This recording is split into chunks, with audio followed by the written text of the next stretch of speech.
They brought graceful simplicity and performance to the storage world with some fantastic technology that revolutionized the storage world, with a great reputation and a fantastically loyal customer base. Over the last year, Pure announced and rolled out something called Pure FlashArray files to their platforms. And today we're going to be focusing on that technology.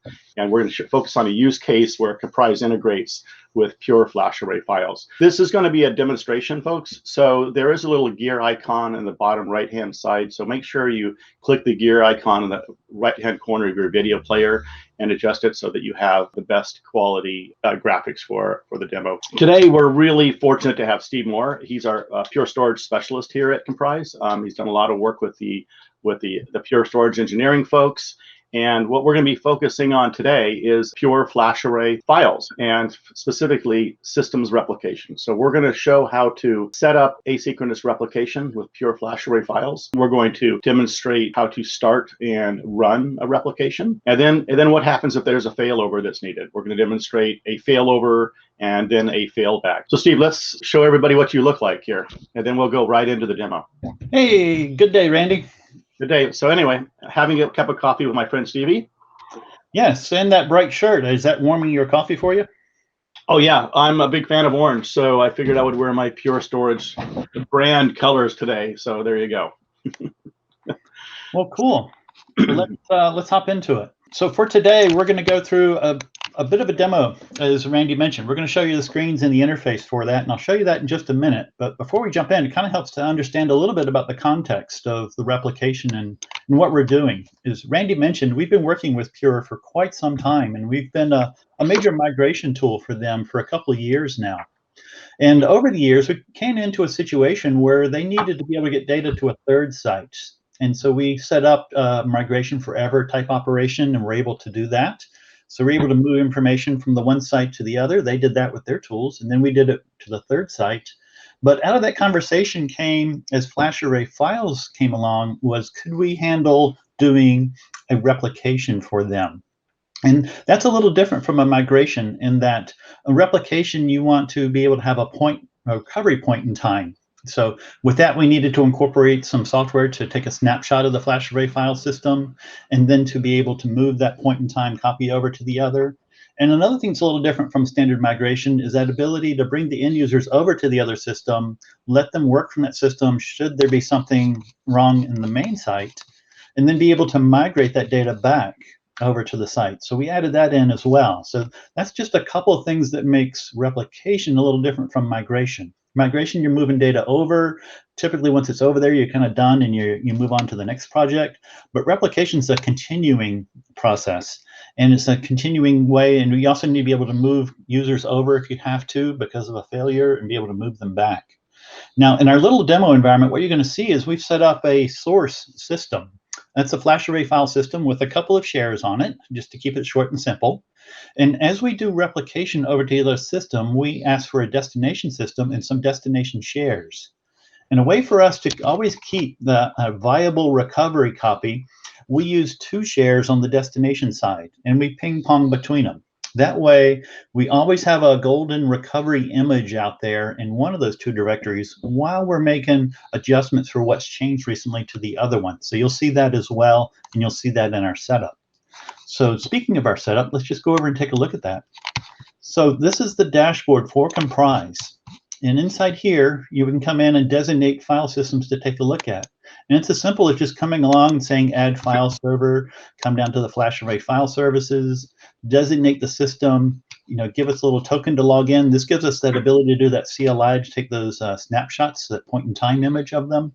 And once that's set up, then we have an environment where we've got our shares. And so this is our source system with our two shares that we mentioned. One's NFS, one's SMB. One documents and engineering. And once those source systems are in there, the really cool thing about Komprise is you can come over and take a look at the plan page and learn about that data that's out there and see what types there is and see who's using it and top users, top owners, top space, as well as you can get some metrics about the health of that data. We can point out a number of things such as crazy long path names or other such stuff in the environment too. So that's just kind of a bonus. Hey, Steve, there was a question that came in. Sure. On that plan page, the question was, is that the amount of data that's on the engineering share or the document share on that donut? Yeah, actually, that's both. And the really cool thing is you can come in and pick it. So we can come in and use our little filter here and say, let's just look at the document share. So you notice before it was about 11 terabytes, and the document share is about 5 terabytes with 68,000 files. So, and that also affects the usage graphs over here too. We can change them as well. And let's go take a look at the engineering one. So super easy to do. We'll come in, turn that one on, the other one off, and come back and see how things have changed. And we can see the difference in capacity and the ages of the files, the information as well. And hold on there. So for the folks who haven't seen this, the Komprise donut before, what you're looking at is the famous Komprise donut, and the blue represents the data that's cold. The darker the blue, the colder the data. So you can see it hasn't been accessed in greater than 3 years, or 2 to 3 years, or 1 to 2 years. And you can also see how much the redder the color, the hotter the data as well. So that's based on last access time. So, okay, let's go, Steve. Thanks. Certainly. So now that we've got a little, we found our source systems, we've got our shares, we've learned a little bit about the data that's out there, we can go ahead and set up a replication. And to do that, we need the destination server and the destination shares. So we can go out and mount those systems, and they're going to be empty to start with. And again, we asked for 2, so we can ping pong between the 2. And to be able to start up a replication, it's as easy as just coming over to replicate. And I already started one earlier, and we'll just add in the new one. So we'll come along and we'll select, and we'll go to our source system, documents folder, our destination system, and then our 2 shares for the environment for us to ping pong between. And then our point in time. So we have an option to go as little as 1 day out to 99 weeks. And so this is the time when we take that snapshot and we start moving that data over. And the really cool thing is you'll notice in your territory, this timestamp over here, time zone, chooses what time zone you're in is kind of the base. So for me, I'm on the East Coast. It's going to be New York time. And we set it up for 7 p.m. to take a look, make that snapshot happen, and start moving that data over. So that's something that'll happen on a regular beat to be able to move the data. We can give the process a name. We go ahead and give it one by default, but you can change that if you want. And then just a quick review of the settings, and you'll see that we have our source documents and then our 2 destination folders, and now we can start the replication. So there was another question that came in. I'll take that one. It was about that 24-hour schedule that you started the replication like about 7 p.m. at night. If the first replication takes a few days or a week to run to get that first copy over there, what happens on day 2 if that schedule pops open to start again? So as our first one takes quite a while, as you said, if we go over the time frames, we just have canceled that one because we're in the process still of moving the first ones. Yeah. But after we're through with that, then we'll be on to the regular schedule. So the next one will occur at the next time frame, that evening at 7 p.m.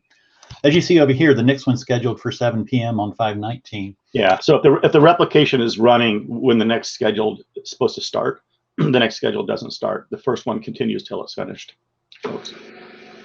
Now, after that point, we're only transferring the differences between the files or systems. So it goes much, much quicker. The first ones are going to be kind of long. And you'll notice this one says pending because it's not going to start till 7 p.m. this evening. But a really cool thing is I can go ahead and kick it off and have it start now. Now, the other really cool thing is this demo environment is super fast because it's all virtual. And there isn't a lot of data. So if we come in here, we'll see that the transfer for that 5 terabytes happened very quickly. And we've already got our first recovery copy set up. So we did that first transfer to that first share, and we had set it up on copy A in the environment. And then 7 p.m. the next day, normally, it would start up with the next operation. On my little demo environment, though, it will run things a little quicker. But you can see down here, we saw it. We scanned 5 terabytes. We transferred our 58,000 files, and we didn't have any errors along the way for the transfers themselves. So that's as complicated as it gets for setup. Super easy, pretty straightforward stuff. Just put her in place and get her started, and then you're on your way. So that's kind of the setup. As Caitlin would say, can you set it up in 40 seconds? And the answer is, it looks like you probably can. Definitely. Yeah. Even Caitlin can. Even Caitlin can. Now, the next thing, though, it's a bit different. That's kind of like migration. Okay, we picked our source, our destination, and we moved our data. and then we have a schedule now to move it on a regular basis. But remember, I said a couple of differences were taking that point in time, which we did with that snapshot, and moving the data over, and then moving to the other folder. But let's say something happens at the primary site. So we're going to want to move our users over to the other system and point them at that while we're fixing what's going on with the first site. So how do we make that happen? That's a bit different from migration. So that's really easy to do as well. So we've got our pure engineering one here, and he's been running a while, and you see he's on copy B for his recovery image. And so what we can do in here is one of the first things that we'll need to do, and we call it failover preparation, is that we need to stop the replication process. So we'll come in here and we'll say our recovery copy location is here, because we know engineers are probably in a bit of a panic and want to know where the good data is. So we label it out right there. And then we're going to come along and we're going to do stop replication. So now at this point, while I was doing that, it managed to do another completion and have us some copy A. So we're at engineering 1. So while our end users are working off of this system now, we could be fixing what's going on with the source system and the source environment. And then once that's all been completed and everything's good, and that might have been, a very short amount of time, it might have been a week, who knows? But meanwhile, changes have happened to this environment, and we need to move those changes back over to this source system. So that's just basically a migration in reverse for us. So what you do there is you can come over and you can start the failback process. And you'll notice our screens are going to change. Our screens are going to switch over to where we're going to see something that looks a bit more like our migration screen. So the information we were seeing before with the replication settings and stuff have been pushed down. We have failback and process alerts. And you see we are now doing regular iterations of moving changed data from the destination back to the source environment. And so we will continue with that. It happens, again, super quickly in my little lab environment here. And you see we can go back and we can do start next run, and we'll kick on to run 2 or run 3 for the environment. And now you see we're up to 4 runs because, again, we don't really have a delay for us between them. So we've been doing that, and let's say that we're now seeing that we're not transferring that much data. In my little lab environment, we transfer everything all the time. But in the real world, we get down to the point where we're kind of matching the changes that are going on for the environment. So we've decided it's time we want to do the failback. So we get the end users off now the destination system. We get all that data pushed out, get it clean. We do our start final failback run, which does that quick check of the 2 file systems to make sure they're still in sync with each other, and does that checking and everything. So you'll notice run 7 failed because we interrupted it to start our failback process. And so now he's doing that system checks between the 2 and making sure that both are in sync for the environment. So as he goes through that and does that run, that'll come to a completion. And so we did that very quickly. And now we can do our complete failback, which really ends that process of moving data from the destination back to the source side. Now we can point the end users back to the source environment. And you remember when we started, copy B was our copy. So we now have that as our recovery copy. End users are making changes on the source system, and 7 p.m. the next day, it'll kick off on the next iteration run.